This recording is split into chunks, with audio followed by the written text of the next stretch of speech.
అందరికీ నమస్కారం. నేను మీ గోపాల్ అయ్యంగార్.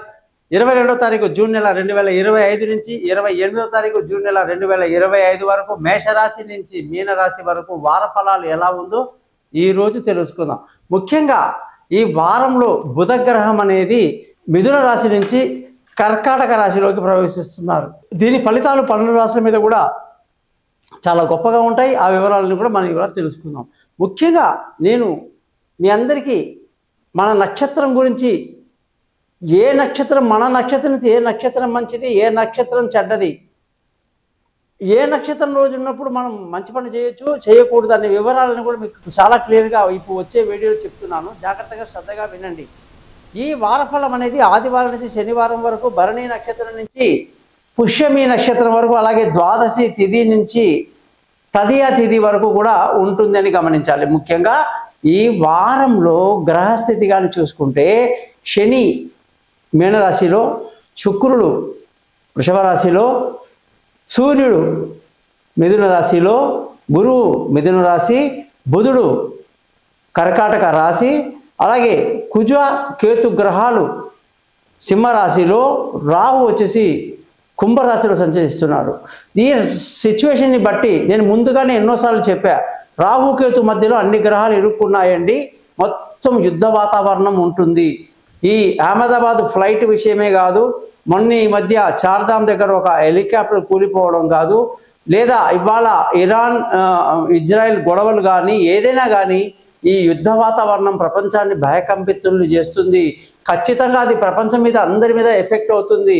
ముఖ్యంగా మనకు చమురు అంటే ఆయిల్ వచ్చేది కూడా ఈ ఇరాన్ ఇలాంటి ప్లేస్లో నుంచే వస్తాయి కాబట్టి వాటి ధరలు బగ్గుమనడము, సమయానికి అవైలబిలిటీ లేకపోవడం, లేనిపోని అవాంతరాలు కూడా ఈ యుద్ధాల వల్ల వస్తాయి. దానికి కారణం రాహు పైన ఉండి కింద కేతు ఉన్నాడు, కుజుడితో కలిసి ఉండడం వల్ల ఇది బీభత్సమైన యుద్ధ వాతావరణాన్ని కలిగి ఉంటుందన్నమాట. ఈ యుద్ధ వాతావరణం ఇంకా వారం 10-15 రోజులు కూడా కంటిన్యూ అయ్యే అవకాశం ఉంది. తర్వాత కొంచెం తగ్గుతుంది. ఈ లోపల దేవుడి అనుగ్రహం వల్ల మొత్తానికే సమస్య పోవాలని కూడా మనస్ఫూర్తిగా కోరుకుందాం. మీరందరూ కూడా మీ జాతకాలు తెలుసుకోవడానికి కోసం నన్ను కాంటాక్ట్ చేయండి. మీ పేరు, డేటు, టైం ఈ నెంబర్కి వాట్సాప్ చేయండి. 58 పేజీల జాతకాన్ని రెడీ చేసి మీకు పంపిస్తాను. పీడిఎఫ్ చేసిన తర్వాత మీ జాతకాన్ని 20 నిమిషాలు మీతో మాట్లాడి పరిహారాలు చెప్పి మీ జాతకాన్ని ఎటువంటి సందేహాలు ఉన్నా, మీ కోరికలు ఏమున్నా సరే మంచిగా జరగడానికి ఏమేం చెయ్యాలి అనే విషయాలని కూడా మీతో నేను చాలా క్లియర్గా మాట్లాడి చక్కగా చెప్తానని మాటిస్తున్నాను. గురుదక్షిణ సపరేట్గా ఉంటుందండి. మీరందరూ మాత్రం ఈ వార ఫలాన్ని ఖచ్చితంగా ఈ ఛానల్ని సబ్స్క్రైబ్ చేసి మా ఆశీస్సులు అందుకుంటారని ఆశిస్తూ నమస్కారం. గోపాల్ అయ్యంగార్.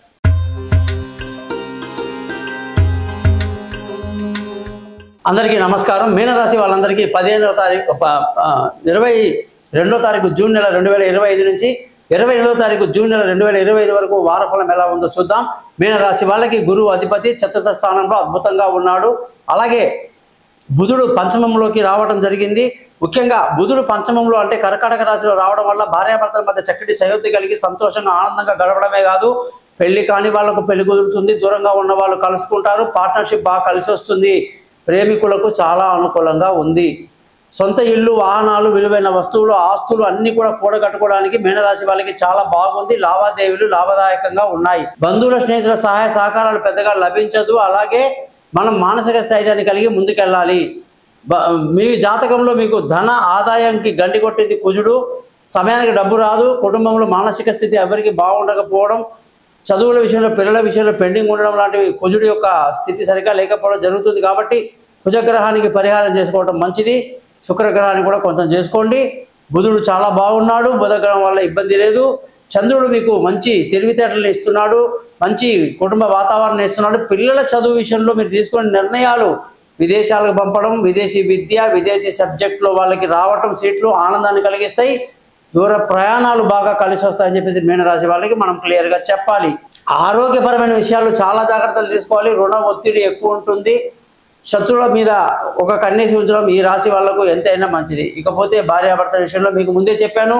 అదృష్టంగానే చూసుకుంటే ఈ రాశి వాళ్ళందరికీ అదృష్టం అనేది చాలా తక్కువ. తండ్రి నుంచి రావాల్సినటువంటి సహాయ సహకారాలు, పెద్దల సహాయ సహకారాలు లభించడు. గురువు యొక్క అనుగ్రహం కూడా లభించని పరిస్థితి ఈ రాశి వాళ్ళకి ఇప్పుడు కనిపిస్తూ ఉంది. ఈ రాశి వాళ్ళందరికీ కూడా ఉద్యోగంలో ప్రమోషన్లు, ఇంక్రిమెంట్లు, పై అధికారుల ప్రశంసలు, అలాగే కొత్త ఉద్యోగంలో అవకాశాలతో ఎంతో ఆనందాన్ని కలిగి ఉంటారు. సెల్ఫ్ కాన్ఫిడెన్స్ చాలా బాగుంటుంది. ఆర్థిక పాజిటివ్ ఎనర్జీ చాలా బాగుంటుంది. మానసిక స్థైర్యం కలిగి ముందుకు దూసుకు వెళ్తారని చెప్పి మీనరాశి వాళ్ళకి బ్రహ్మాండంగా చెప్పొచ్చు. వ్యాపార పరంగా మంచి లాభాలు ఉన్నాయి. వ్యాపారంలో మంచి లాభాలతో ముందుకు దూసుకు వెళ్తారని చెప్పేసి ఈ రాశి వాళ్ళకి చెప్పొచ్చు. ఈ రాశి వాళ్ళందరికీ కూడా నేను చెప్పేది ఒకటే, కుజగ్రహం మనకు ప్రతికూలంగా ఉంది. అందువల్ల ధన ఆదాయము, అదృష్టము దెబ్బతింటుంది. దానికి పరిహారం చేయాలి. శుక్రుడు ఈ రాశి వాళ్ళకి ద్వితీయంలో ఉండడం వల్ల బంధువులతో విరోధాలు, ఆరోగ్య సమస్యలు, అందులో నుంచి బయటపడడానికి శుక్రగ్రహాన్ని కూడా మనం చక్కటి పరిహారం చేద్దాం. ముఖ్యంగా ఈ వారం వాళ్ళందరికీ కూడా చూసుకుంటే సూర్యుడికి ఆదిత్య హృదయం చదువుకోవడం మంచిది. మీ జాతకంలో మీ ఏ గ్రహాలు బాగాలేవు, ఏమిటి జరిగేది అనేది మీకు క్లియర్గా మీతో నేను ఫోన్లో మాట్లాడతా. మీ పేరు, డేటు, టైము ఈ నెంబర్కి వాట్సాప్ చేయండి. మీ యొక్క జాతకం రెడీ అవుతుంది. 58 పేజీల జాతకాన్ని మీకు పీడిఎఫ్ చేయడమే కాదు, పరిహారాలని చెప్పి మీకు చక్కటి మార్గనిర్దేశం చేయిస్తానన్నమాట. మీరందరూ కూడా ఈ ఛానల్ని సబ్స్క్రైబ్ చేయడం మర్చిపోవద్దు. ఎప్పుడు మీ కాల్ కోసం ఎదురు చూస్తూ ఉంటాను. మీ గోపాల్ అయ్యంగార్. నమస్కారం.